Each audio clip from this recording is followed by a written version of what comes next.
The Queensland government has legislated tax changes, which is going to affect both investors and renters alike. Today, Brett Warren joins us from Metropole. We're going to look at what these changes are. We're going to look at how they're going to affect both investors and renters and everything you need to know around it. Brett, welcome to the show.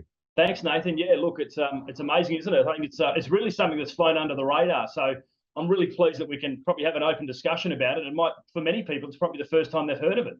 Awesome. And I guess before we get started, for our viewers, maybe tell us a bit about your background. Yeah, thank you. Look, I've been working with Metropole for probably about 15 years now with our CEO, Michael Yardney. I'm a national director, but I'm obviously based in Brisbane. I've been buying in the Brisbane market for that period of time for our clients, for myself. So I know the landscape fairly well. We specialise within that kind of 10 to 15K ring, so we know that pocket extremely well. Probably bought more property and helped more people get into that market than anyone, and we've had a really strong, successful year. And we like to keep across these issues because, we really want to make sure that people are investing for good returns, but it's also providing a level of safety, Nathan. And these kinds of land tax changes have really blindsided some people. Well, tell us about these changes, what's actually happened, and what's really going on. Look, it's absolutely amazing. Obviously, people understand land tax, and in Queensland, at the present time, if you do have a home, there's some exemptions around having a home and other exemptions. But if you do own an investment, if it's in an individual name, you've got a land tax threshold of up to $600,000. If it's a company name or in a trust, it's actually a lot less. It's only about $350,000. So, people probably understand that landscape and are willing to deal with that. And in the past, that's the calculation that the government makes at the time.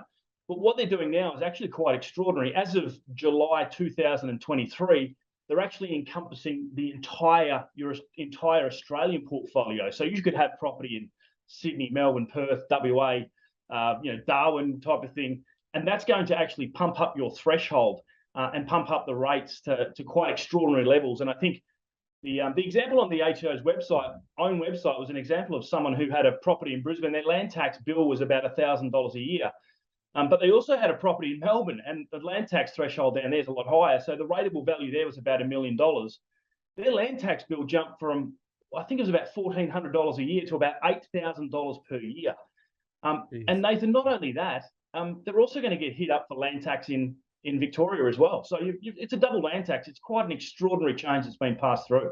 Definitely. Absolutely crazy. And certainly there's a lot of investors out there that aren't across this change and potentially going to have significant impacts to their portfolios and the way they've probably initially done their numbers. Now that's all changed based on the initial investment strategy. When does this change really come in, and what does it mean to investors out there? Yeah, look, there's two things here. First of all, it comes in 1st of July 2023 next year. So that's when it's going to kick in. That's when you're going to have to declare your national land interests. In terms of the investors, now there's going to be two types of investors, isn't there? Because there's already those investors that are in the market. So I think the other concerning thing is probably a lot of accountants are only just clicking onto this, and wealth advisors as well. So, they've got to get the right advice for people who actually have existing properties in the market. It is for people in the same name or the same entity. So if you're buying in different entities, and that's a potential way around it for people who are looking to invest. If you're looking to invest in Queensland or around those kinds of areas, if you're investing in a different name, it will be assessed differently. So that's something to keep in mind. But for those investors that are already in the market, they're really going to have to take stock of the pros and cons and the benefits and really understand that threshold to understand just how high it's going to jump up.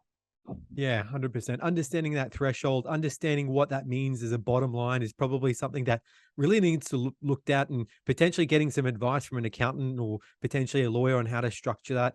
Do you know why they did this? Do you know why the Queensland government's actually put this tax in place? And it feels like they've done it on the quiet. It wasn't really advertised. That a lot of advisors aren't across this. So it feels like something they've put in place. They're trying to make it happen. And it's really the onus is on the taxpayer to be across it. Yeah, you're 100% right. I think that's the most disappointing thing, isn't it? They haven't consulted with any industry bodies or professionals to really get some understanding of what's going on. And look, I mean, taxes are generally raised because of shortage of funds and things like that, and that's probably the case. I mean, we look at the quarantine centre for $237 million that they spent, they're not getting any return on. So there's probably those types of projects where they need to get a return on. They're really finding ways to, I guess, get that back. But it is quite concerning, and I think the fact that They haven't consulted with their industry bodies, and they probably don't really understand the knock-on effect of this, because if people aren't going to understand it and to the level they need to, we might wipe out a whole range of people or investors into Queensland who are just going to bypass it completely. And that's really, really concerning. The other thing is, obviously, Nathan, you probably understand we're in a situation at the moment where there's a rental crisis. I know for a fact that in the last 12 or 18 months, a lot of people, a lot of bigger companies, their rent rolls have actually come back 15 to 20%, because a lot of those homes or those investors that were selling were actually bought out by homeowners. So those 15 to 20% were not returning to the rental market. And this is also what's going to happen. The government aren't doing that great a job at the moment, any government, to be honest, of providing housing for the community and people.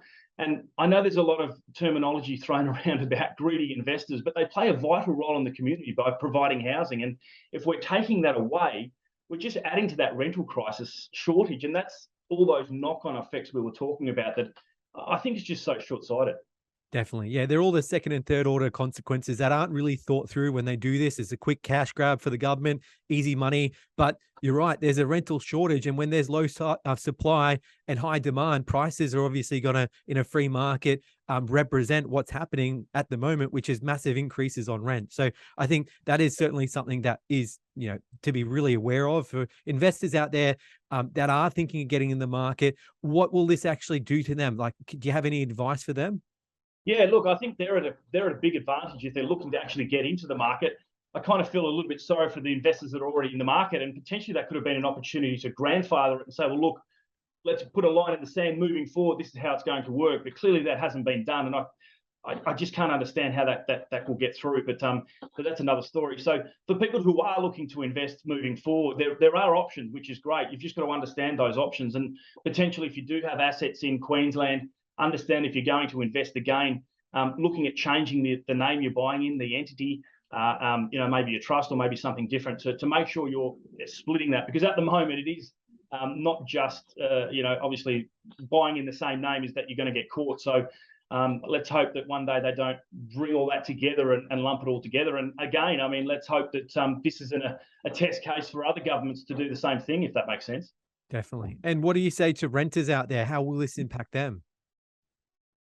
Yeah, the poor old renters. It's difficult for them, because it's difficult at the moment for them to find a home. And I'd love the government to come up with some kind of solutions, just something to kind of ease that crisis. But I can't see it happening. It's going to be even more difficult if this goes through, because if the properties go to market, sure, there'll be some that can potentially buy, but for those who are renters, it's just going to be really shorten the supply, and the demand's just going to keep increasing. I saw today that the borders are open. They're bringing back in more skilled workers, so that's more competition. So it's really a tough recipe, Nathan, for people who are renting, and I really, really feel sorry for them. But unfortunately, it's not the greedy investor that they can be angry with on this occasion, because those people are, as I said, provide housing to the community, and I think it's the government that's really been quite short-sighted on this. Definitely. And the more incentive you remove from the investor, the less likelihood they're going to invest in asset classes such as property. They'll move their money in equities and potentially commercial assets. And it's just going to have a knock-on effect, because we've seen in other countries where they've done rental freezes. That's a talk that's been absolutely talked about by the Greens at the moment, where they want to freeze rent for 2 years. You're removing more incentives, and you're going to have less supply, and ultimately you're going to have more housing issues, which is really at the forefront of the conversation a lot of industries are looking at the moment. Yeah, it is. And I mean, look, you probably the same situation as you're in. 95% of our clients aren't greedy investors. They're just mum and dads, really great people that want to work hard and get their money working hard and get ahead in life, so they can take that burden off the government when they want to retire. And kind of doing this and really restricting the property side of things, I think it's a really dangerous game. And there's just so many knock-on effects that are really going to be detrimental to Queensland and the community. Brett, any last words or any other final thoughts?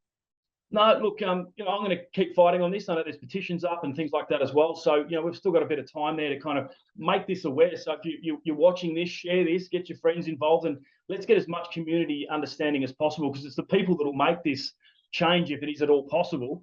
And I guess if you are looking to move forward, or you are in a position where you might be associated with land tax rates going up, please find the right people, get advice. We've got people that we can help understand that if you don't have people. So get in touch and we'll be more than happy to help, Nathan. Definitely. We'll leave your details below. I mean, for anyone out there that needs to wants to get in touch with you, how can they reach out with you? Yeah, look, I'm on Facebook, obviously, like everybody else, so Brett Warren. But if you're looking at metropole.com.au, we're on there as well. And I guess, just we've been more than happy to sit down and talk to people about their options. We've also got a webinar next Thursday, because there's also some changes going through with the rental side of things as well. So there's a lot of changes happening in that space at the moment. So I'll be on that as well. Awesome. We'll leave some links below.